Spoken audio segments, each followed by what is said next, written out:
प्यारे साथियों, मित्रों और बच्चों, 3 स्टेटमेंट के लिए आपसे पहले ही मैं स्पष्ट बता दे रहा हूँ कि जो करंट अफेयर्स के बिंदु चल रहे हैं मैं स्पष्ट बता दूँ, ये फोकस मेरा मेंस को लेकर चल रहा है, वनडे एग्ज़ाम्स को लेकर चल रहा है। बाकी परीक्षाओं के लिए कृपया करके जो बात को टैग लाइन में बताया करता हूँ, इसके साथ ये हुआ, इसके साथ ये हुआ, इसके साथ ये हुआ, उनको जरूर तैयार करते रहें। ये फोकस आपका वनडे एग्ज़ाम्स के लिए और मेंस के लिए, तो इसे कृपया करके बहुत अच्छे से तैयार करते चलेगा।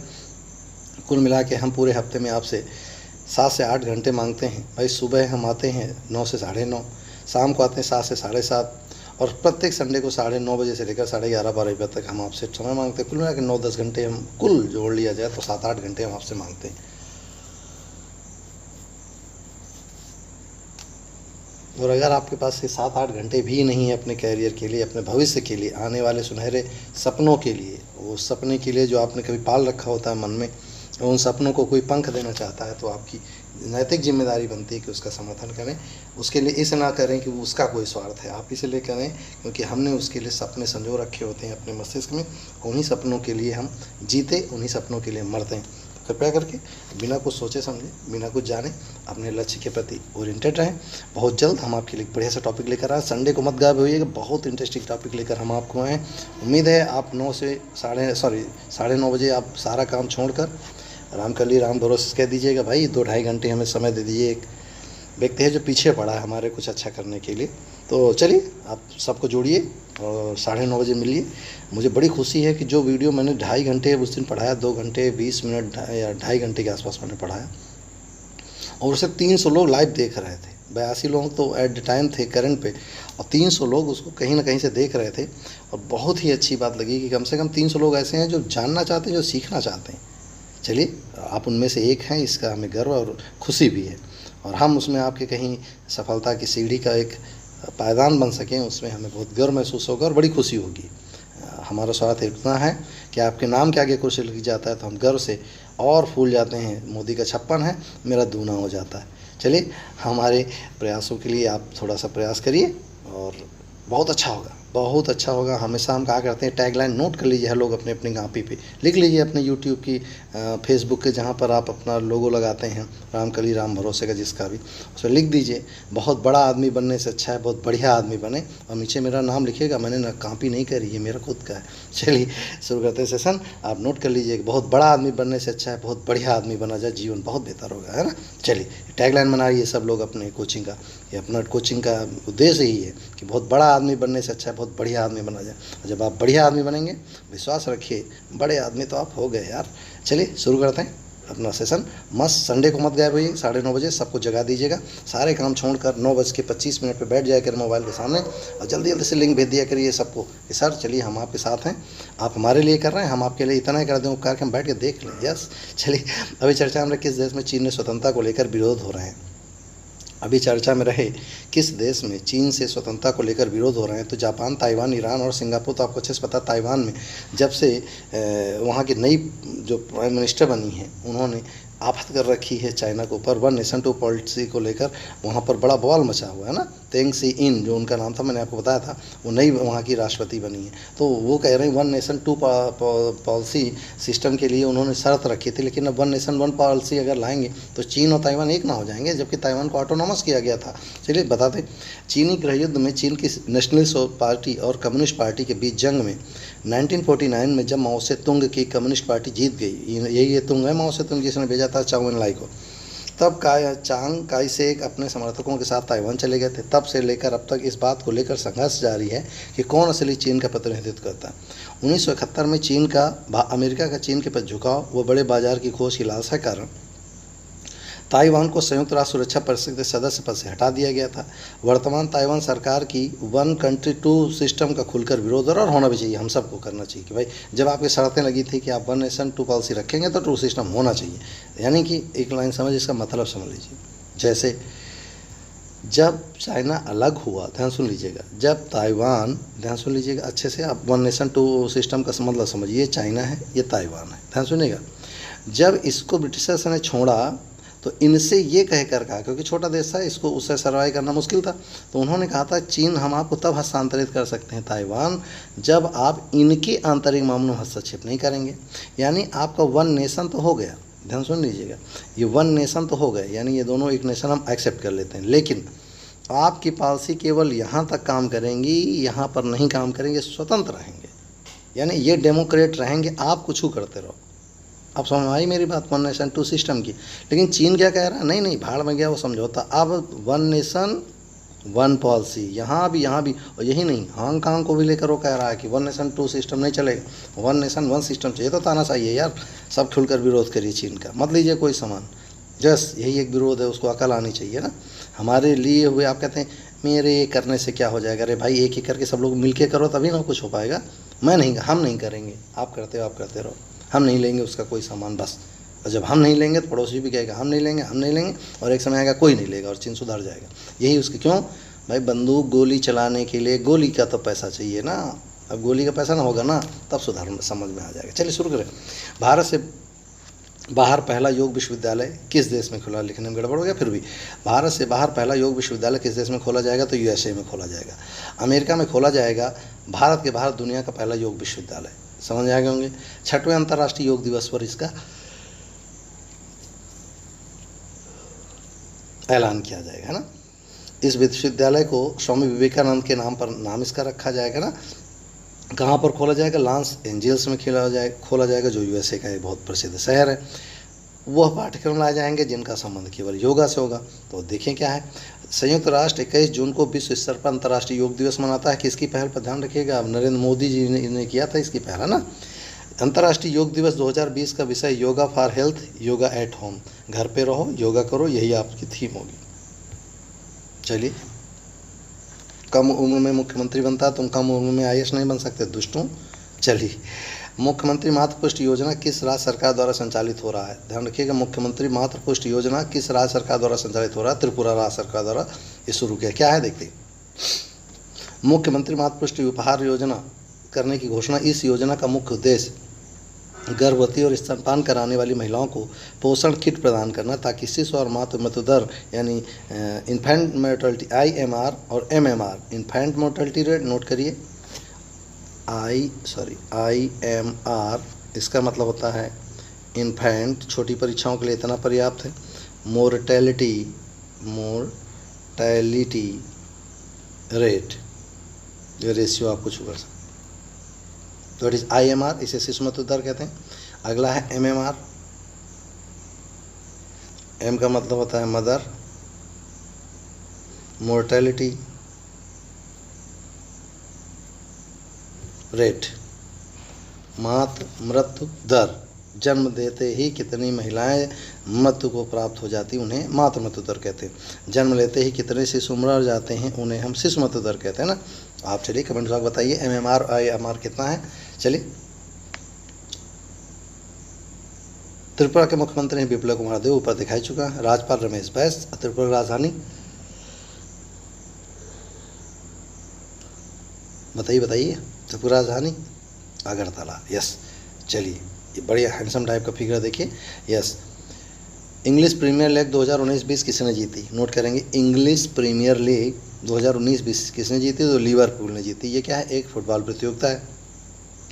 लिवरपूल ने इंग्लिश प्रीमियर लीग 2019-20 का खिताब अपने नाम कर लिया। फुटबॉल क्लब ने पिछले 30 वर्षों में यह पहला प्रमुख इंग्लिश खिताब जीता। इस क्लब ने अब तक कुल 19 लीग खिताब जीते हैं, जबकि प्रीमियर लीग के युग में यह उनकी पहली जीत है। मैनचेस्टर सिटी के चेल्सी से 2-1 के स्कोर के साथ हारने के बाद क्लब में यह खिताब जीता है। आपके लिवरपूल याद रखना जरूरी। चलिए, हरे रंग बिरंगे आ गए, इनकी दुर्दशा और हो गई।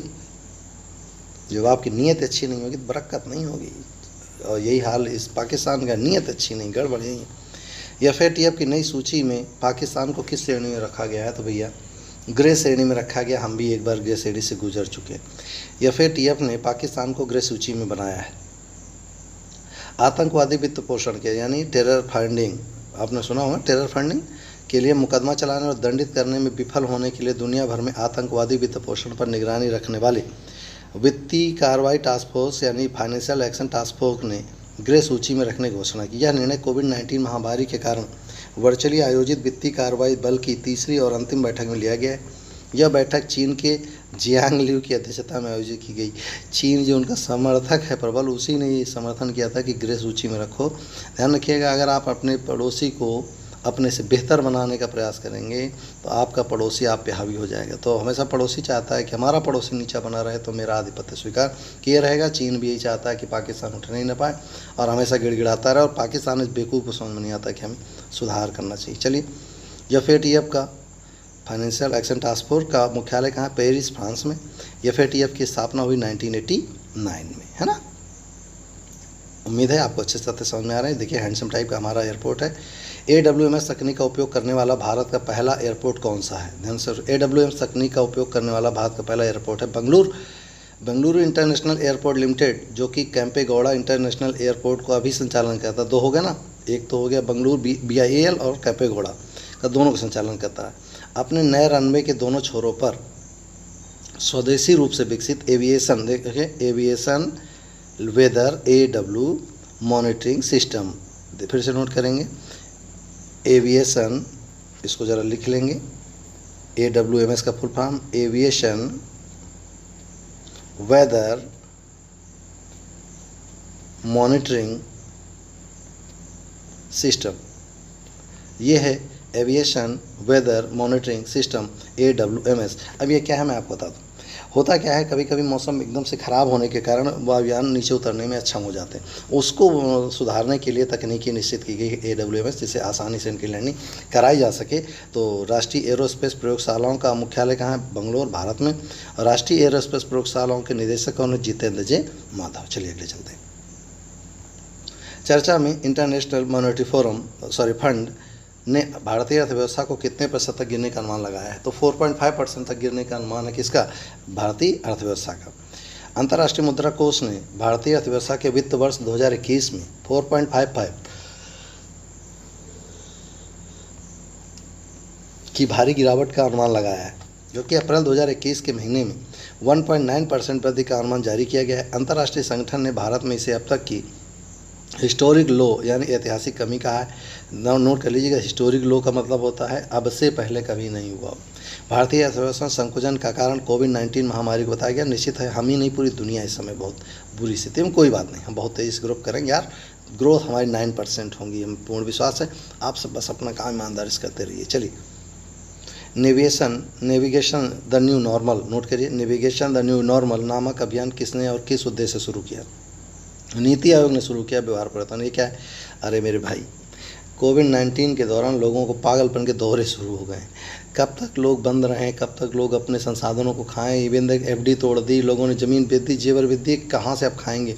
तो लोगों के एकदम इरिटेशन व्यवहार परिवर्तन, उनको समझने के लिए नेविगेशन द न्यू नॉर्मल के लिए शुभारंभ किया गया है। नीति आयोग द्वारा bill and Melinda Gates foundation, that is BMGF, Ashoka university centre for social and behavioural change और स्वास्थ्य मंत्रालय और महिला बाल और विकास मंत्रालय के साथ मिलकर नेविगेशन द न्यू नॉर्मल एक नया व्यवहार परिवर्तन अभियान शुरू किया गया है, जिसमें लोगों को नॉर्मल स्थिति में लाया जा सके, उनको परेशानी को दूर किया जा सके। चलिए इनको पहचाने जल्दी से, नहीं पहचान पाएंगे हम लाते हैं। चर्चा में Melbourne cricket club, that is MCC club की पहली महिला अध्यक्ष किसे बनाया गया? तो क्लेयर कोनोर को। किसे? क्लेयर कोनोर को। तो ये कौन है? इंग्लैंड की महिला कप्तान है क्लेयर कोनोर को मेलबोर्न क्रिकेट क्लब का 233 सालों के इतिहास में अध्यक्ष बनने वाली पहली महिला हैं। पहले गैर ब्रिटिश MCC अध्यक्ष कुमार संकारा ने कॉनर को इस पद के लिए नॉमिनेट किया है।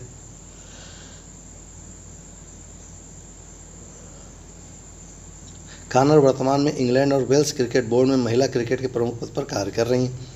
उन्होंने 1995 साल की उम्र में इंग्लैंड के अपना पहला मैच खेला था और वर्ष 2000 में संन्यास लेने से लगभग 6 साल पहले अपने देश की कप्तानी की थी।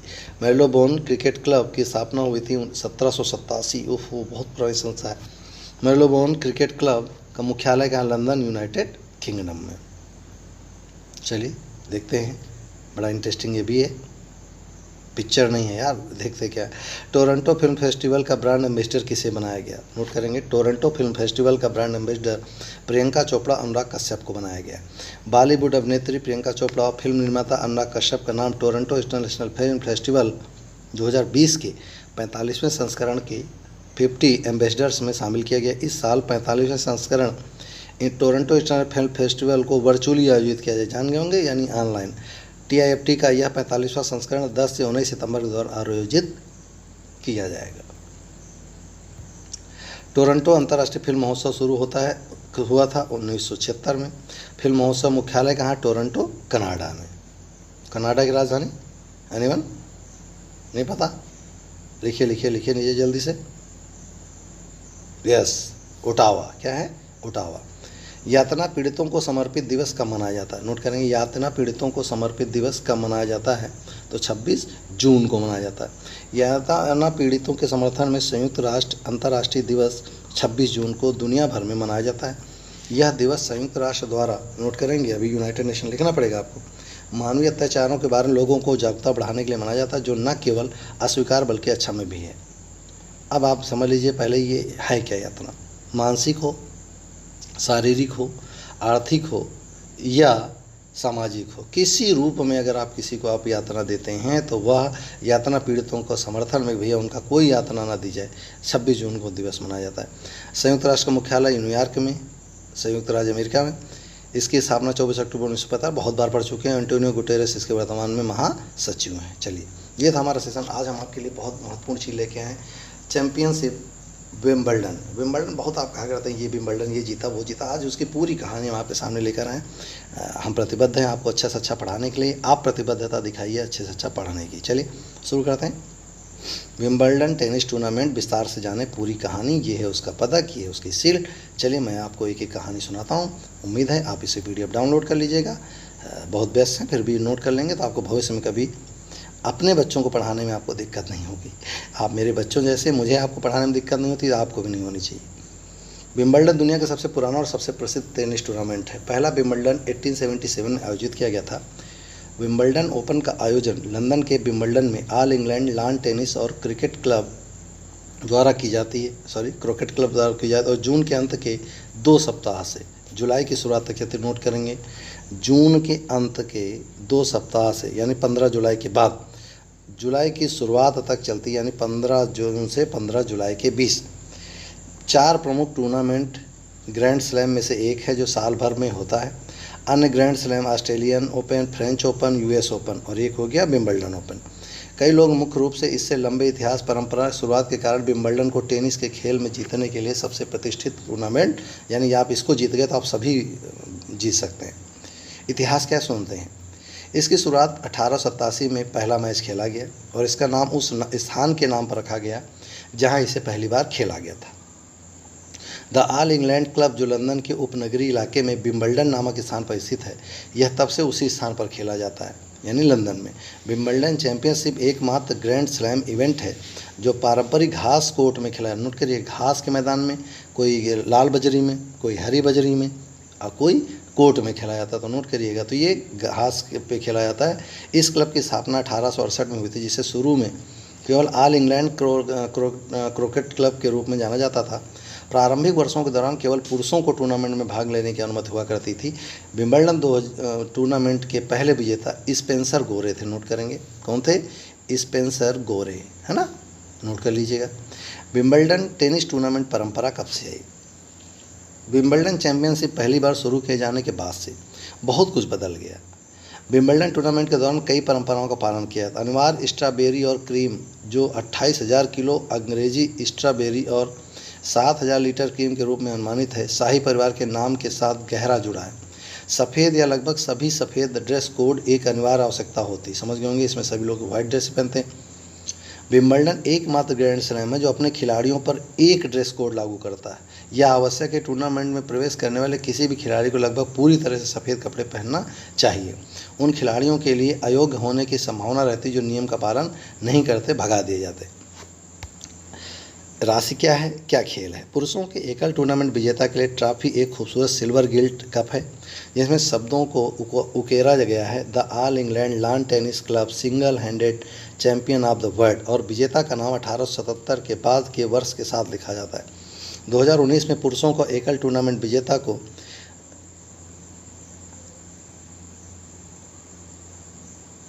$29,83,748 की पुरस्कार राशि दी गई। नोट करिएगा भैया, $29,83,748 की राशि मिली। गुणा कर लीजिएगा ₹77.30 से। यस। महिलाओं के एकल विजेताओं के लिए ट्रॉफी एक स्टर्लिंग सिल्वर सॉल्वर है। इस ट्रॉफी को रोज वाटर डिश के रूप में जाना जाता है। ट्रॉफी पहली बार 1886 में शुरू की गई थी और प्रत्येक युगल टूर्नामेंट के लिए विजेताओं को एक सिल्वर चैलेंज कप दिया जाता है। 2019 में महिलाओं के एकल टूर्नामेंट के विजेताओं को 2,98,03,748 ओफो वेरी गुड $2,98,03,748 की पुरस्कार दी गई। ओफो वेरी गुड, बहुत सारा पैसा। चलिए आप भी खेलिए, रहने दीजिए यार, बहुत कुछ है करने के लिए। परीक्षा में प्रश्न बना लीजिएगा, बस इतना है। बाकी आप पैसे नोट कर लीजिए किसको कितना मिलता है। रिकॉर्ड सर्वाधिक एकल पुरुष विजेता रोजर फेडरर 8 बार।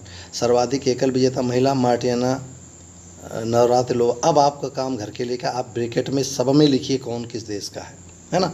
सबसे अधिक उम्र के विजेता पुरुष रोजर फेडरर 2017 में 35 वर्ष 342 दिन की उम्र में पुरुष एकल खिताब जीता।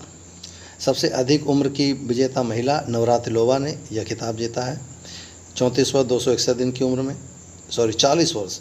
सबसे कम उम्र का विजेता बोरिस बेकर ने 17 साल 228 दिन की उम्र में पुरुष एकल खिताब जीता।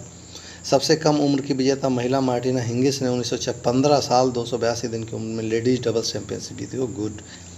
जो हमारे यहाँ 15 साल का लड़का टायर लेकर गांव में चट घूमा करता था, वो भी विंबलडन जीत रही। हमें सोचने की ज़रूरत है कि हमें अच्छा करने के लिए केवल क्या चाहिए, कोई अच्छा बताने वाला होना चाहिए। जहाँ तक मुझे मानना है, आप में सब कुछ करने की क्षमता है, आपको रास्ता ही नहीं पता होता। सबसे लंबा टेबल टेनिस मैच 2010 के टूर्नामेंट में जॉन स्नर ने निकोलस माहुत को 11 घंटे और 5 मिनट तक चले मैच में हराया।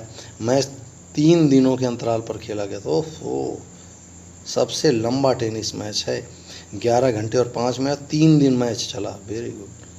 आइए जानते हैं आज देश स्विट्जरलैंड के। आज मुझे लगता है बहुत मजा आई होगी विंबलडन के बारे में जानकर। नोट कर लीजिएगा, बहुत काम आएगा। स्विट्जरलैंड राजधानी बर्न, मुद्रा स्विस फ्रैंक, राष्ट्रपति उली मोरार, संघीय चांसलर कोरिना कासानोवा, संसद फेडरल असेंबली, महाद्वीप यूरोप, राष्ट्रभाषा जर्मन, फ्रेंच, इतालवी, जनसंख्या में स्थान 101वां, जीडीपी में 20वां, क्षेत्रफल में 136वां और राष्ट्रीय ध्वज आपके सामने है।